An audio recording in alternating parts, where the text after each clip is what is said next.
நம்ம சப்ஸ்கிரைபர்ஸ் வேண்டுகோளுக்கு இணங்க இன்னைக்கு பார்த்தீங்கன்னா நம்ம ஜாப்பனீஸ் ரெஸ்டாரண்ட்டில் தான் போய் சாப்பிட போகிறோம். கொக்கோ கரி ரெஸ்டாரண்ட் பார்த்தீங்கன்னா சூஸ் பண்ணதுமே வந்து நம்ம சப்ஸ்கிரைபர் தான். ஜாப்பனீஸ் மக்கள் வந்து ஒரு சின்ன ஸ்பேஸை எவ்வளோ அழகாக யூட்டிலைஸ் பண்ணுவாங்கிறதுக்கு இந்த ரெஸ்டாரண்ட் தாங்க எக்ஸாம்பிள். லென்த் வந்து பார்த்தாலே தெரிஞ்சிருக்கும், லாங்காக இருந்துச்சு, வித் வந்து ரொம்ப ஷார்ட்டாக தாங்க இருந்துச்சு. ஒரு சைடில் நம்ம உட்காந்து சாப்பிட்டுக்கலாம், ஒரு சைடில் அவங்க நமக்கு குக் பண்ணி கொடுத்தாங்க. நமக்கு சாப்பிட்றதுக்கு பார்த்தீங்கன்னா ரொம்பவே குட்டியான ஒரு ஸ்பேஸ் கொடுத்தாங்க. அதுலேயே பார்த்தீங்கன்னா QR கோட் இருந்துச்சு, அதை ஸ்கேன் பண்ணி நம்ம வந்து ஆர்டர் பண்ணிக்கணும். அந்த குட்டி ஸ்பேஸ்க்குள்ளேயே பார்த்தீங்கன்னா வந்து நமக்கு டிஷ்யூ இருந்துச்சு, feedback form plus menu card plus வந்து பார்த்தீங்கன்னா சார்ஜிங் போர்ட்டல்ஸ் கூட அவைலபிளாக இருந்துச்சுங்க.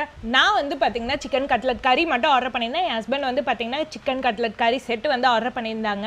நானும் ரொம்ப ஈகராக வெயிட் பண்ணிருந்தேங்க. ஒரு 2-3 பிளேட்டில் வந்து சர்வ் பண்ணுவாங்கன்னு நினச்சேன். பட் எல்லாத்தையும் பார்த்தீங்கன்னா ஒரே பிளேட்டில் அழகாக சர்வ் பண்ணிட்டாங்க. நமக்கு கிரேவியோட டேஸ்ட் பார்த்தீங்கன்னா நம்மளோட இந்தியன் ஸ்டைலே இருந்துச்சுங்க. சிக்கன் கட்லட் கறி ஜாப்பனீஸ் ஸ்டைலில் பண்ணியிருந்தாங்க. ஜாப்பனீஸ் ரைஸ் தான் கொடுத்துருந்தாங்க.